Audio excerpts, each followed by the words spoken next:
Welcome back, everybody. This is the Barcode Mixer, and today we have a special guest, Mitchel Bauer. Bauer, am I saying that right? You got it. All right. Perfect. So it's said like it's spelled. That's great. It's like it's spelled. It's German for farmer. So everyone in what that the 1200s to 1600s who was a farmer in Germany got the Bauer. name. That's why there's so many of us. Yeah. You look like a big farmer too, man. I'm the first person in, as far as I know back, who's not a farmer. My dad's a farmer, grandpa's a shit. farmer, great grandfather, all the way back to Germany. Yeah. That's awesome.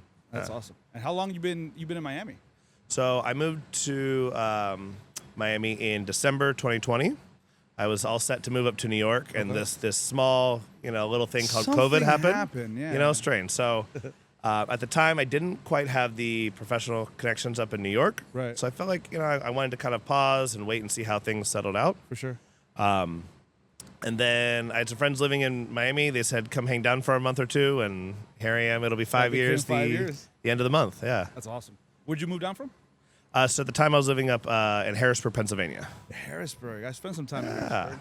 So it's cool. Definitely spent some time in Harrisburg. Close to Baltimore, close to Philly, close to New York. Yeah. That's cool, man. Now, I love how you and I got connected because it's so funny how we knew all of the same people but didn't know each other. Oh, Miami's small, man. Miami's so small. It's a big town in a way. It's the biggest little, what is it? The biggest little city? Biggest little city or something like that. Yeah, that's Reno, but. But no, so talk to us. So we're here at the Moxy, which you just had an event last night. Yep. I was trying to make it so bad, but traffic. I was getting back from the Redlands area. Traffic in Miami? What? Yeah, it was so bad. But night swim, I love this thing, man. Yeah. I love what's going on. We're pretty excited. We had this idea of doing an industry-focused event. The main idea that I had was affordable cocktails, because we all know Miami is, can be very pricey, even a dive bar, even anything like that. So we wanted affordable cocktails, and we really wanted, community and togetherness. That's something that's been very important to me and being kind of like a focus of bar programs I've been a part of, concerts I've done, now Drinkable. Right. So if you look at it, it's not like it's one portfolio. It's not one brand group. It's very much everyone. We try and get a little bit of, the big players and also, a lot of the smaller players too, to try and get like a picture of like the whole industry as much as possible. So I reached out to Carlos. Carlos here at the Moxy was interested in doing something similar, so we did. So he was very generous to offer the space. I met him earlier today. You introduced us. He's the GM of the hotel. He's the beverage director for the property. Yeah, so he's here, and then Robbie Ritter and I had been kind of like trying to do something. Schedule didn't work. This there, and then I was like, oh yeah, I have this idea. Monday nights, let's do it. Conveniently, he lives a few blocks away, so like he walks here. I struggle with the traffic. But he's a genius with cocktails. Amazing guy. The guy. Have you been to his apartment? I have. It's a mad scientist, man. Big shout out to Robbie. Yeah, Robbie Ritter. Yeah. Now he's got the golden Airstream, so that should be a lot of fun. Right. That should be a lot of fun. It's fun watching that come to life and like seeing his vision and making it a reality. Right. I love cheering friends on there. But I reached out to him. I had kind of come up with the concept, but I don't profess to be a chemist or I'm a very skilled bartender, but he's next level. Robbie's incredible. Yeah. So I had the idea, and then we kind of worked out the specifications, and then he went and he did all the acids and all the fine details of stuff. And then we had our first menu during the summer. Right. Did 10 weeks. It was a big hit. We had 11 different bars represented over the 10 weeks as pop-ups. We had I think 13 brands over the summer. This current menu, we have 26 brands involved. We had, our peak during the first series, we had, I think it was July 28th. We had like 130 people attending, over 30 different bars represented. Whoa. We took a pause for September to, give us a Monday off, in between so we can enjoy some of that stuff. And then we launched back on September 29th. We'll go until December 15th. And yeah, no, this one is like a little more organized. We went and we got a photographer, did some awesome cocktail shots of this. You were showing me the let's get right into that. You know, I didn't know we were gonna get into this so quickly, but this cocktail menu is awesome. I mean, and this is something that's as a quote unquote just a pop up. It's more than just a pop up. You know what I mean? And one of the cool things, I don't know if you guys can see that. All the cocktails are in plastic cups, which I absolutely love. Of course, it's a pool. It's a pool. We can't have glass by the pool, But so we it's have like, that. You know, like little plastic see-through solo cups, which is great. And you know, you have this mango cocktail. This is right up my alley, man.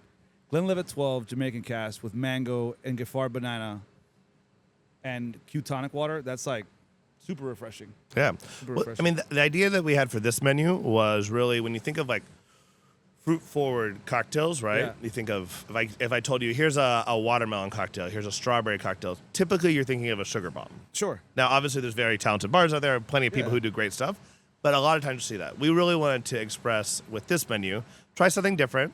We call it juicy, right? So fruit forward in there. So you know, fruit forward cocktails that are very nicely balanced, articulated cocktails. Yeah. So, for instance, like the strawberry is actually like a Negroni.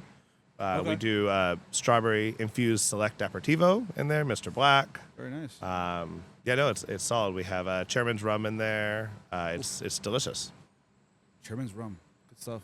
Yeah, That's Anais right there. yeah, perfect. That's You awesome. got it. Yeah, she's awesome. Yeah. She's great. I was just with her last week. We recorded it over at a conference room. We just geeked out over agricole rum, man. It She's was awesome. so much knowledge. We just actually she and Marco came in last night. We had a good time hanging out last Sick. night. I just did a photo shoot with her for Drinkable. Oh, that's right. Yeah, she told me. Yeah, about we that. did our stuff. It was awesome. Love them. Marco and me actually just hung out in Athens at the bar show over there. Oh, Marco went to Athens. Yeah. How was that, dude? Athens is amazing. This is my third time to Greece, second time to the bar show. Okay. It's a very large city, but very small. Yeah.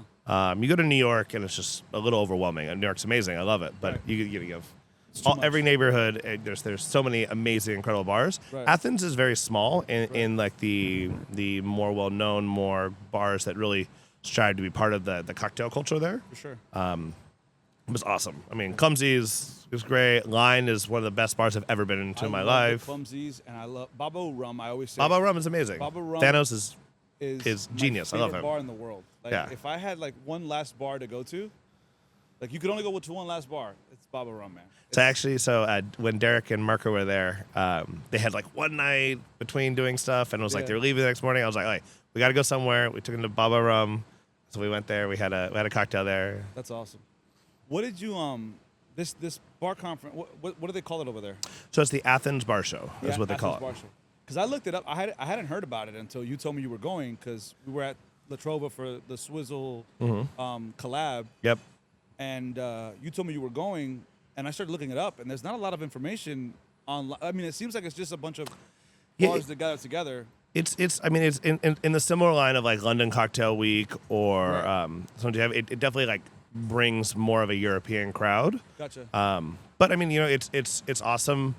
I think, you know, shout out to the guys with Clumsies. They really kind of and Thanos with Baba Rum. The two of them really pushed the cocktail scene to. It's been great for a long time, but now they're getting more visibility, and now they're getting more global attention, and brands are spending more money to be a part of it. Bartenders are coming in. People like myself are flying all the way around the world to be there. One of my favorite things about Athens in particular is it's still smaller. Right. So you have the ability to meet these people. Oh yeah. You know, Monica, she was like most influential bartender for like 2 years in a row. She's there, and I like got to just shake her hand, hang out with her for a few minutes. And when you go to BCB or you go to Tails, obviously people try to make themselves available, Right. but it's just so much busier.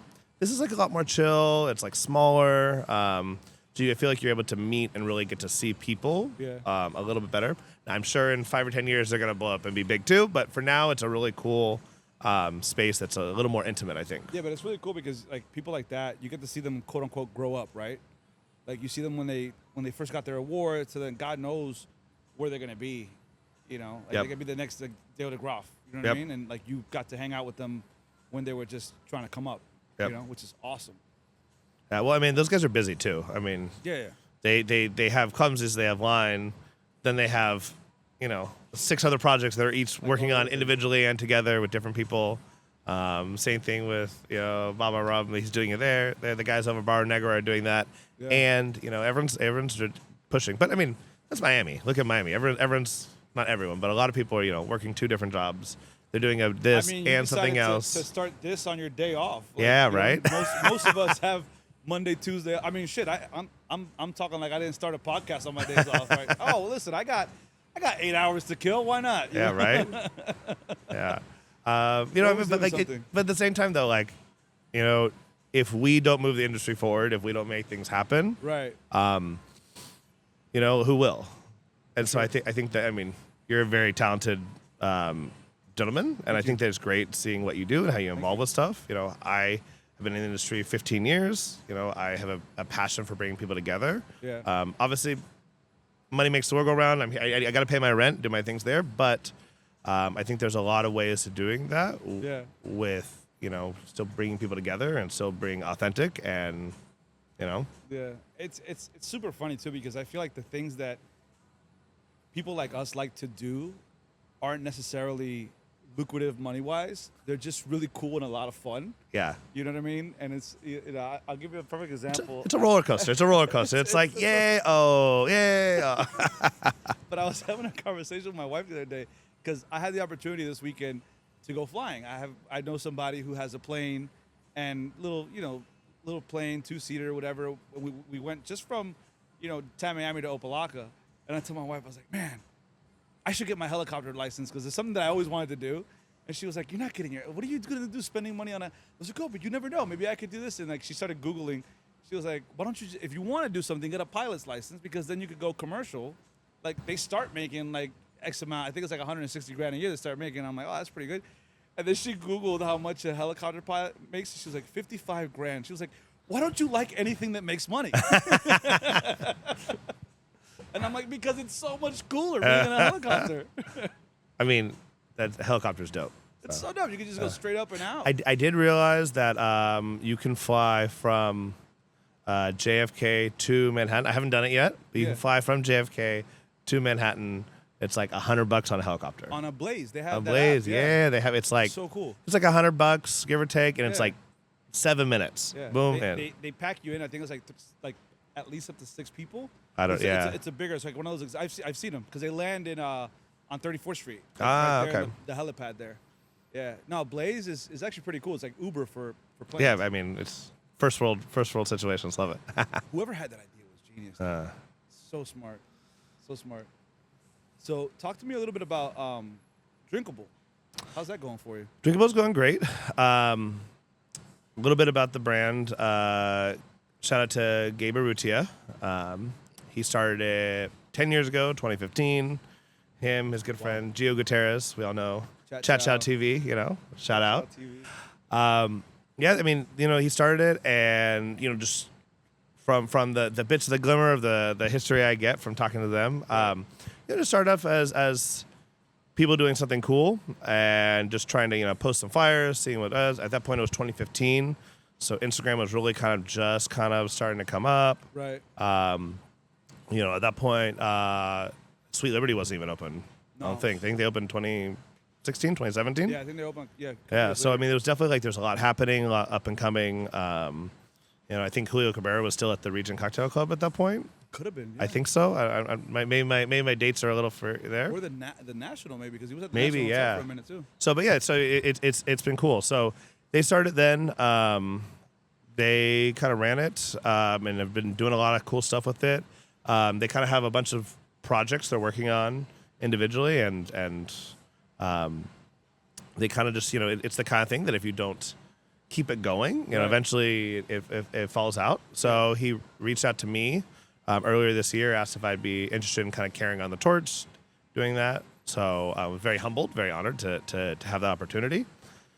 So I took it over in June. And then from there, just been kind of trying to grow it to kind of the vision that I have for it. Probably 2 years before that, I'd already had my own brand, Drinks Miami. So kind of Drinks Miami into Drinkable Miami, kind of Gotcha. kind of flew together. Yeah. Which side note, I found out later when I took over things that Gabe Urrutia had the trademark for it on the down low For Drinks Miami? Drinks Miami. No He told me, shit. he's like, I wasn't gonna tell you. He was like, you were having such a good time. I That's just thought it was so funny. It's all good. That's so funny. But no, so like I took over with that. So I'd already been doing events. I'd already been kind of trying to grow and develop community. Right now in August, we opened up. So right now we're doing work in Mexico City and Austin, Texas. So we're with Drinkable. with Drinkable, yeah. So we have 3 markets we're working on.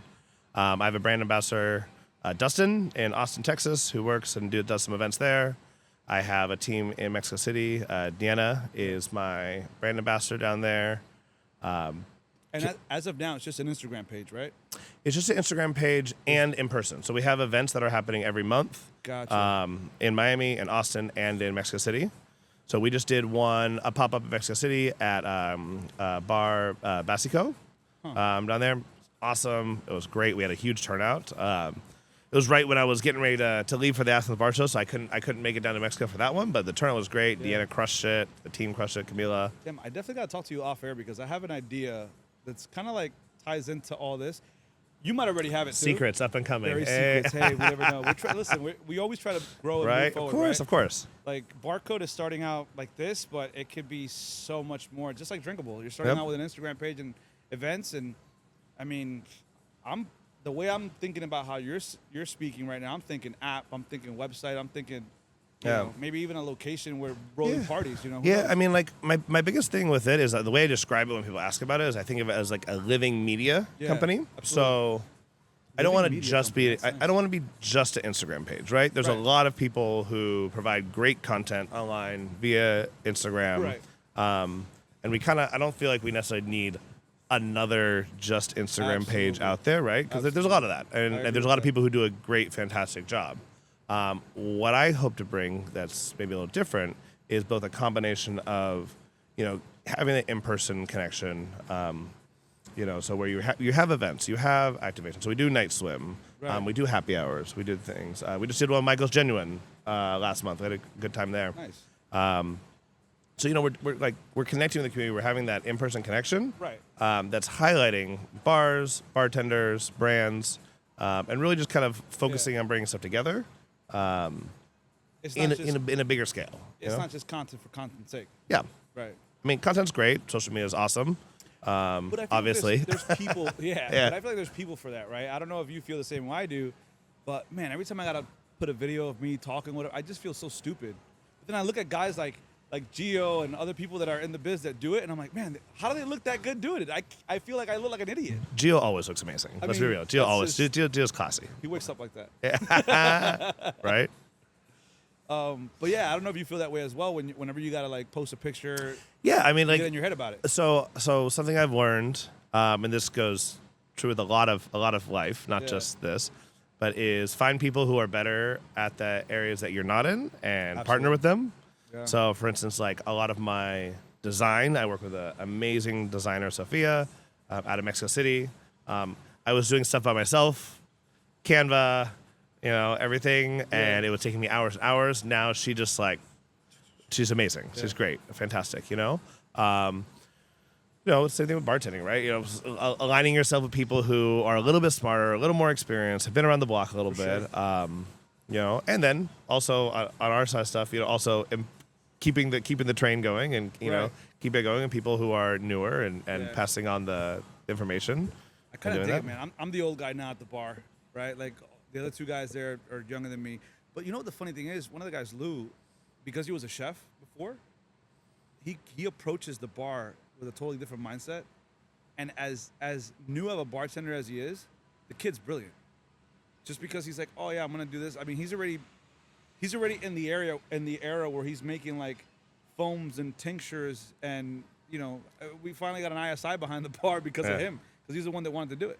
Yeah, but I mean, you think about it too, like, what is food? Food is just ingredients and learning Yeah. how to manipulate the ingredients, learning how to use them. Yeah. So if you're already a chef, you're already going to be familiar. It's like when you get a brand new bartender and they're like, wait, I can swap out mezcal for tequila and a margarita. Oh my God, life changing, And just like you get more familiar and you start doing things, you're like, oh, I can do this and this. You start with a baseline with instance that like that as a chef, Yeah. you're already familiar with manipulating food products. So Yeah, when you yeah. translate to the bar, you're like, oh, we can just make a foam. Oh, we can just Right. make a sous vide this, that, which I think that's. I mean, Absolutely. honestly, that's like the last 10 years of bartending. That's where you see a lot of this Yeah, yeah. food influence and stuff coming over. Oh, absolutely.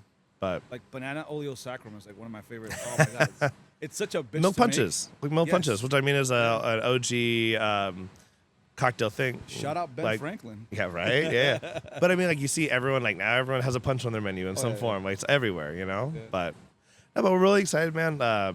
We're operating in 3 markets right now. Next year, looking to grow. So we have. Right now I'm lining things up with a couple brand partners to work with in 2026. We have like 6 more markets that we're looking to expand to. So pretty excited, man. We got good stuff. The biggest thing is one, sustainable growth. I want to make sure that I'm growing in a way that's like ethical, growing in a way that's like, is maintainable and I can support and I can do well. And then also like, partnering with people who have the same vision and, focus about the industry as we do. Right. Yeah. Yeah. Yeah, 'cause there's a lot of like negative connotations tied to this as well. Yeah, and I'm all about, making people money, supporting. If you're a brand, I'm all about like I understand this ROIs, volume, distribution. That's all a part of the picture. But I think you can achieve all of that and do that in a way that uplifts everyone and helps everyone win. And so it's not just the brand winning, or it's not just the bar winning, or it's not that everyone can win, everyone can succeed. And I think when everyone does win, right, like it makes for a better work environment too. Yeah, Right. for sure. It's- speaking from a bar perspective, right? If you, Anais said it last week, and she couldn't have said it better. Hospitality begins from within. If you're not hospitable to your people, to your staff, like how do you expect us to be hospitable to the guest, right? It starts from within, and I think that's with everything, right? Yep. Like, when did you get into bartending? Okay, and into why? bartending. There's a funny story. So I was in physical therapy. I was working as a physical therapy assistant in California. That's where I grew up, Central California, farm country. I moved to Pennsylvania in 2014. The things we do for love, but it ended up being fantastic because it got me out of the small town I grew up in. Let me kind of see the world a little bit. So even though that relationship didn't last, it put me in a position to really be around some awesome people. Right. I was looking for kind of a change of stuff. I needed a job. A friend told me to go apply at Texas Roadhouse. Okay. Still some of the best buns and steaks out there. It's fantastic. Oh, for sure. But they told me to go apply there. I was like, I don't know. I haven't I'd kind of done some customer service stuff, but never true hospitality. So I'm gonna apply. The general manager who interviewed me and ended up hiring me, he told me, he's like, we don't really have much on your resume in here. He's like, but you seem like a cool person. We're gonna hire you. That month, I think I had more pocket checks than my entire career. Where I'd go to the table, I'd write down the order and put it in my pocket, and then forget to ring it in because I was busy and running around. There was tables, it was 45 minutes. Oh, 'cause you were a And I'm server at the time. yeah. I'm like, oh, where's the food? What's that? I'm like, oh wait, that kind of thing. So but then I did that for about 8 months. I realized I kind of was watching the bartenders. I kind of liked the vibe, so I applied to become a bartender within the company. I got it. I loved it. I did it for about a year and a half there. And then I kind of, in that time I was kind of exploring and obviously getting more familiar with cocktails and more familiar with spirits. I ended up getting a job at a local pizza shop, cocktail bar, Cork and Fork in Harrisburg. Fork. Yeah, so I don't know if they're still open. I think they maybe. It's a cool name for. I think they got sold. Wine and yeah. So, but Tom McGrath was my bar manager there. Awesome guy. I started learning also what a last word was. I started hearing of what mezcal. I never heard of mezcal before. Right. All these things. I was there for about another year and a half or so, and then I went to a place around the corner, Rubicon, where I got to be lead bartender there for pretty much until COVID. So it was like 3 years I was there. Yeah. Worked with some of the best chefs I've ever worked with in my life. 3 ladies that had kind of traveled the world, Spain, ran like, massive operations in Phoenix and kind of DC. And then they were friends and they kind of just like, hey, we kind of want like a little more of the slow life.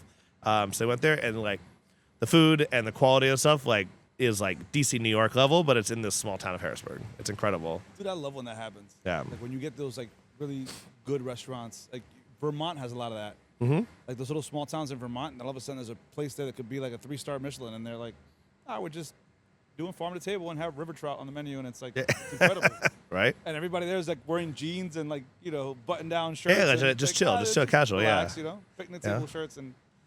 I think one of the key things though, when I look back on like my journey, like how I got into bartending and like how I made that step each time, was I was extremely privileged just to have great management and great people who are just mentors in general, just who were willing to invest in me and give me a chance, risk a little bit, maybe this guy has a chance, and I certainly made my mistakes along the journey, of course, and but I really had awesome people, kind of really invest in me that allowed me to like have a kind of honestly progress fairly quickly compared to other people I see in the industry, not because I'm extra special or super cool, just I had people who gave me opportunities that allowed me to level up. When I came to Miami, I got a chance to work with LPM, right off the bat. And working with Barna and Slobo and the team there. But you just did a pop-up with him recently, right? Yeah, I did. Yeah, I saw that. It was cool. It was like an OG comeback. So it was That's cool. That's Martine cool. over at Joya Beach. Joya, right? And then myself, we came back. It was just Martine like one night. used to be at LPM too. Yeah, right? he was actually there before me. That's what I thought. So I don't know, 2017, 2018, something like that. But no, yeah, I was. It was cool. I mean, just getting there and all of a sudden, like being there, we got. In my second year there, we got nominated for Tails, best bar team on the East Coast, and wild. They're still crushing it. They're doing great. The team's amazing. Barna's awesome. Barna's incredible. Great human being. Like instant. You did an interview with him. Yeah, that's right. Yeah, I interviewed him, and then he put me on to go do the deli. Yeah, Rapture's Deli. Yeah, So actually, that was a lot of fun. yeah, Rapture's Deli. We started right below here, actually, in Here? Mescalisa. Yeah. Oh shit. So Slobo, it was funny. Hey, it's flashback. So Slobo was over there, had the idea, reached out to Barna and Adam and myself, and we kind of were like, okay, cool. Slobo, he's crazy, but we're like, hey, let's go and do this. We started operating downstairs here at the Moxy. We did it for a full year down here. A lot of us have kind of like, moved on to Slobo's, I think, doing different things. I'm doing different things now, but Adam and Barna are doing a great job, keeping it going. They really are. And crushing it. Now they're at Sylvester. Sylvester team's amazing. That's great. I think it's a fantastic fit for him. Dude, one of the cool things, that was actually my first, pop-up or guest bartending shift in a very long time. And I couldn't remember, like, what to expect. And I'm like, oh, man, I hope these guys, like, because you never know. You're going into someone's house, right? Like, you never know how people are going to act to, like, somebody that they just met. Now you're in their well, you're in their way because you don't know where anything. But, man, the whole crew there was super nice, super sweet, like, super helpful. Like, they would even see me, like, looking for something, and I didn't want to bother them. They're like, oh, it's right here. And, like, they knew what I was looking for. Like, they're great, man. Yeah. They're great. Shout out to all those guys over there. I will say, too, something like, small, like, little subtle thing, notice as a bartender, having done a shift there as well, the bar is extremely clean. Dude. Like, super organized, super clean. Super. Like, good job, Ice. Good job. And also, they're so meticulous because, like, one of the drinks that I had like grapefruit peels. So I just, like, plucked a bunch of grapefruit peels, but just, like, peeled them. Yeah. Like normal. Like, I like to keep it rustic. Yeah. And I peeled a bunch, whatever. And when they were done, what's her name? Rosie. Oh, yeah. Rosie brought out fresh ones, and they were trimmed with their little crimping scissors. And she was like, we're using these. And I'm like, all right. Cool. All right. I was like, you're the boss. Let's go. But, dude, their attention to detail with everything, even to the garnish, is wild. Yeah. It's wild. Especially for a place that does such fast volume like that. Yeah, I mean, they do insane volume there. Yeah. It was like bum, bum, bum. Right? It's almost it really feels like a nightclub, how fast the drinks are coming out, but they're actually craft cocktails that are phenomenal. Yep. which is kudos to them, man, for sure. Yeah, but I mean, it comes down to the prep and the execution. You know, you prep and you make sure that you're set up and you're ready, and you can do anything. Yeah. You know? Yeah. Absolutely. So, but actually, I was just talking to Ice this morning, where they're actually going to be one of the with Night Swim on December 15th. We have our closing party. Yes. We're doing. It's going to be a collaboration with the USBG. So we're working that, and we're doing a couple pop-up of some local bars. So Sylvester's going to be one of them. Very cool. Yeah. So Cool. I'm excited for that one. We're gonna record that one here too. yeah, it's going to be great. I got to figure out those lapel mics before. I'm gonna lapel you up and just follow you around. With Let's go. We'll go and talk to everybody. Yeah, it's gonna be fun. I'm aiming for 60 brands to be a part of it right now. Right now we're a little shy of 30. So if you're a brand and you want to be a part of it, reach out. You know. And that's gonna be the end of the year party, right? Yeah, it's gonna be end of year party. So this series was 12 weeks. So it's our closing party. But it's also the launch of season. USPG always does like a December party. Right. And so. Again, I'm all about collaboration. I'm all about like teamwork. Absolutely. So I reached out to Emma and Alex, and they're like, "Yeah, let's go." So we're gonna do pretty much a whole takeover of the Moxy. So we're gonna use Mezcalista, Como, the Courtyard, the Moxy Bar. Yeah, so it's gonna be a fun time. We got kind of like the traditional style with like the tables and the brands, kind of repping their products and repping what they're going like Right. Tastings and mini cocktails. And then late night we're gonna have after party, and that's where we have some to be announced bars that are pretty fun from around town. Yeah, Very nice. So it's a secret until yeah. the So week of. Sylvester committed, so Sylvester's in there too. Beautiful. So we know but we got Sylvester's one of them, and then you guys gotta just come to see who else. yeah, comes, right. So and you're gonna stop the parties until when? Do you know when you're gonna pick back up? we're gonna go to probably like at least one. After season? If Miami wants to party, we'll stay open a little later. But yeah, at least one. 11. No, I mean after the end of season. Oh, party, heard. Oh, yeah. beginning of You mean season after party. that? So after that, we will take a break because let's be real, it's Christmas and then New Year's, and then January is just crazy, and then Right. you have food and wine, and then you have boat show, and you have all the things there. So we'll take a break. We don't necessarily have a date on kind of what's next, Yeah. on whether it's going to still be Night Swim, whether it's going to be reimagined on that. But I mean, I Have you ever think thought things about always doing happen. night swim at like different bars, like doing a rolling night swim? Yeah, I mean, we've thought about doing different things. I mean, that's kind of so for me, like with Drinkable, that's something that we've done like with our happy hours. We pop around different bars with the happy hours there. Night Swim specifically has been like a partnership with the Moxy Hotel. Okay. So Ah, yeah, gotcha. and especially like they have the pool. The pool's awesome. You're right by the beach. So we've been doing that here for now. But what's next? Who can say? So I love the name too, Night Swim, man. It reminds me of the old what is it, Cartoon Network? I think that was Carlos who actually came with the name. I actually don't remember. I feel like Carlos came with the name on that. Cartoon Yeah. Network, man. I used to love that Night Swim. It's great. Man, you got a lot going on. Yeah, and yeah. That's why you switched to the day shift over at. Yeah. If you guys don't know, I mean, if you don't know Mitchell, you're living under a rock. I was for a little while, but you're still living under a rock. But Mitchell's over at Sexy Fish, Yeah. and you're there during the day. Yeah, so I mean, like we all switch around. Like Yeah. no one's locked in one thing, but I've mostly switched to day shifts on there. I hit 3 years here, so it's been a I can't believe Sexy Fish has been yeah. over for 3 years. So already. 3 years. It'll be 4 years for the restaurant in New Year's Eve. Wow. But it's That's right, because the Yeah. only reason that nobody in Miami could find Dom Perignon that year, I remember that. oh no.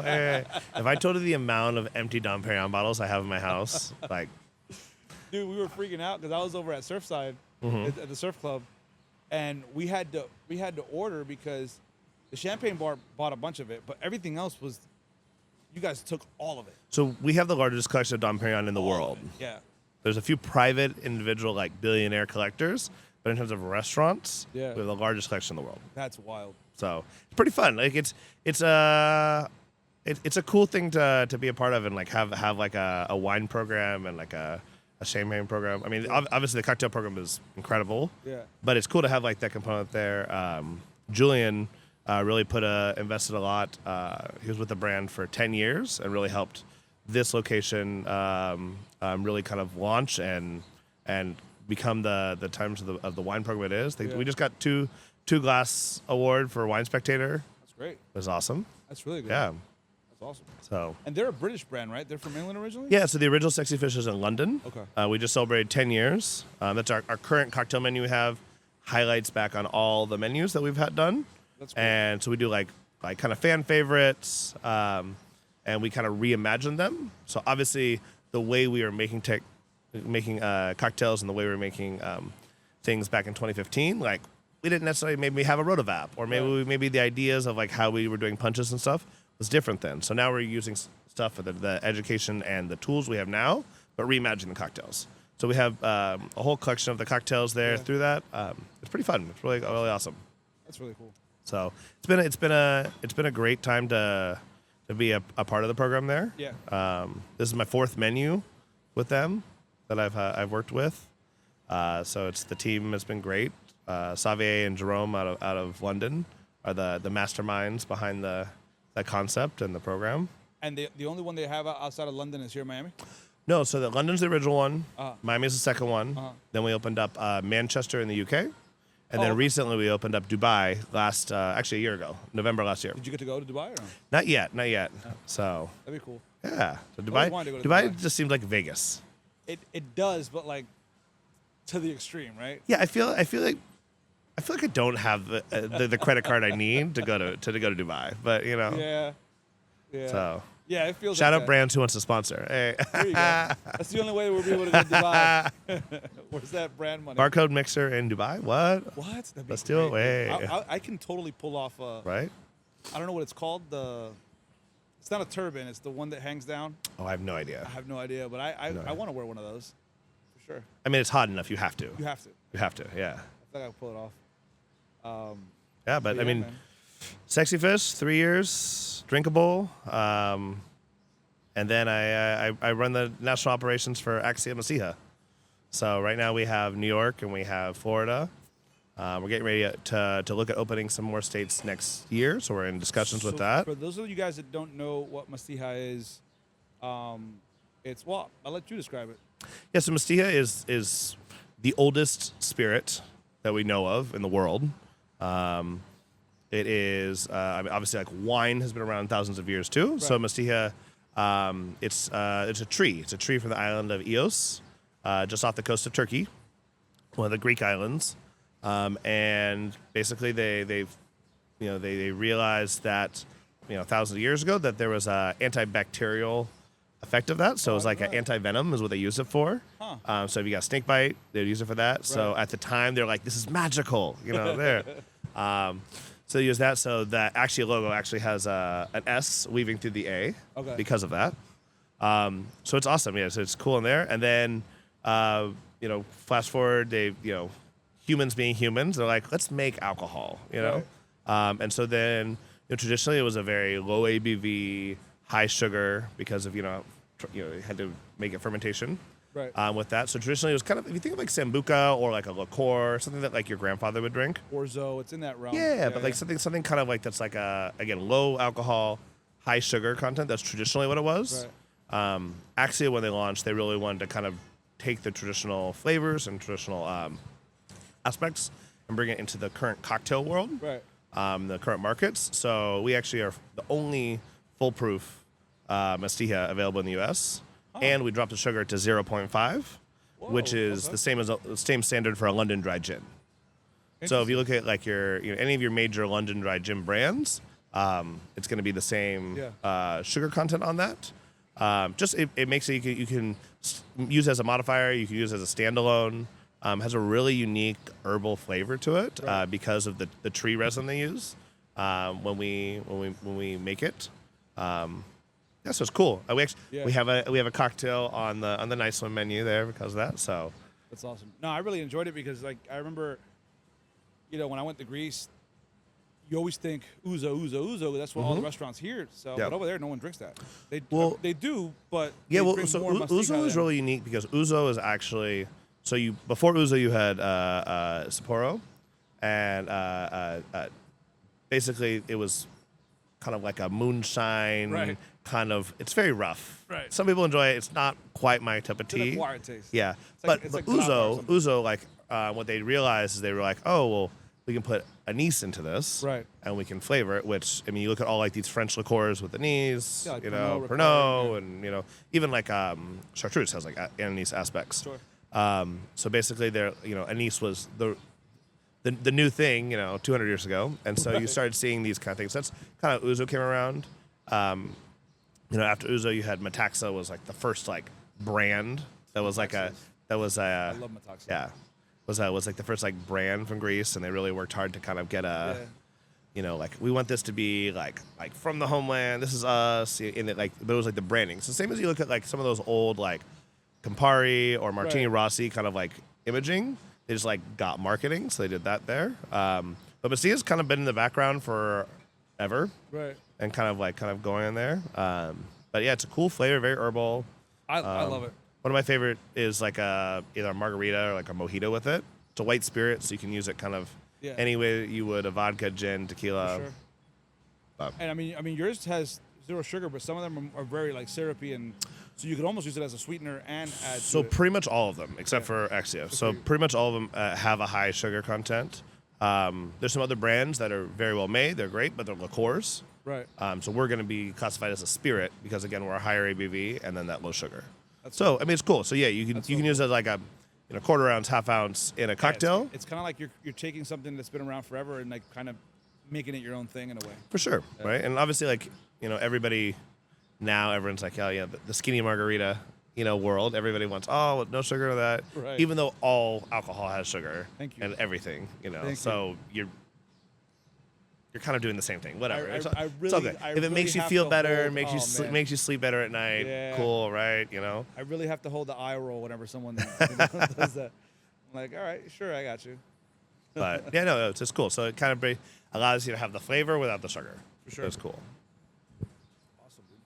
I wanted to ask you one. Well, getting ready to wind down here, but I wanted to ask you. We are the Barcode Mixer, and we like to say that we live by the code. Okay. Whatever code that is to you, like your warrior ethos, what code do you live by? What's your code? My code, I would say, is authenticity and community are the biggest things. Authenticity, like just be yourself. Like there's no need to, fake things. Sure. I think that especially like post-COVID, I think in this world we're at now, like there's a lot of things that are thrown at us. Right. That's all kind of smoke and mirrors. Right.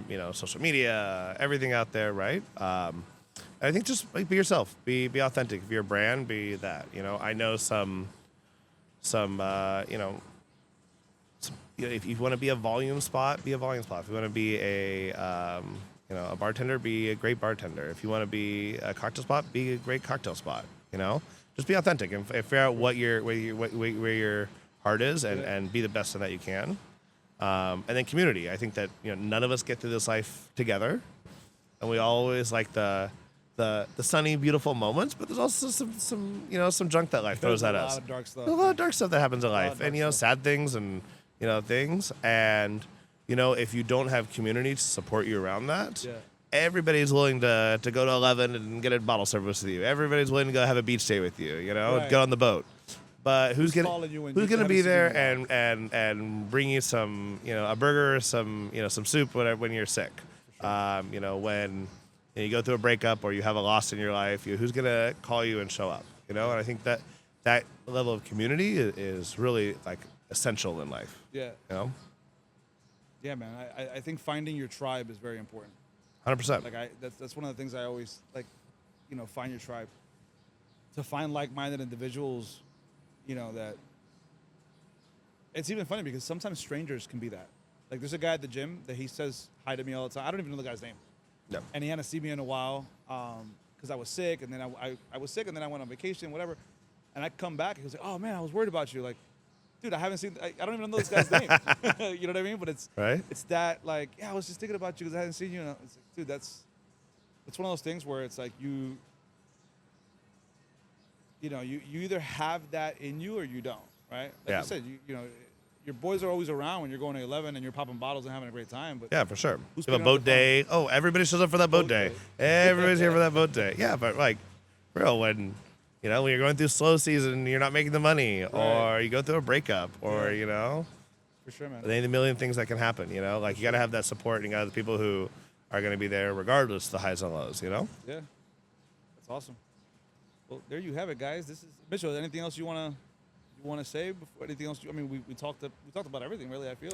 Yeah, come join us on December 15th at our closing party. It'll be pretty awesome. We'll make sure this episode airs before that, so people can hear it, watch it. Yep.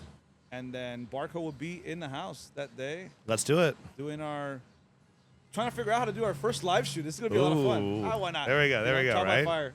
Yeah. Right. Of course. Yeah. That's What is awesome. it? What's that saying? It's like risk reward kind of thing. Correct. Fortune favors the bold, Yeah. risk Right. reward. You gotta try it. Smooth seas never made a skill Yeah. sailor. Right. You know what I'm saying? All Exactly. those- all the things. That's awesome. So check out Mitchell here at the Moxy on Mondays. The last one's on the 15th, and then you can see him at Sexy Fish. Anytime you're gonna have to pop in and just go to Sexy Fish and see if he's there. It's great. Why not? We And do then- we do an awesome industry night at Sexy Fish on Tuesday nights too. Got like $10 cocktails and Good to some know. cool stuff. Good to know. Obviously we kind of keep that on the down low because we don't want everyone in Brickell coming for $10 cocktails. Right. But so yeah, most people The will. good thing is mostly industry just watches this show, so it's Yeah, perfect. It's great, right? Hey, so it's perfect. So that's awesome. And then Drinkable. What's the Instagram handle? So it's I have two. So there's Drinkable Miami, Okay. and then there's Drinkable _NEN_ Espanol. Gotcha. So we're working to kind of develop that one specifically for Mexico and for our Spanish speakers as well. So There you go. So thanks for coming on the show. thanks for inviting. Thank I you guys appreciate at it. home, and we'll see you next week. Cheers. Awesome. Cheers. Thank you so much.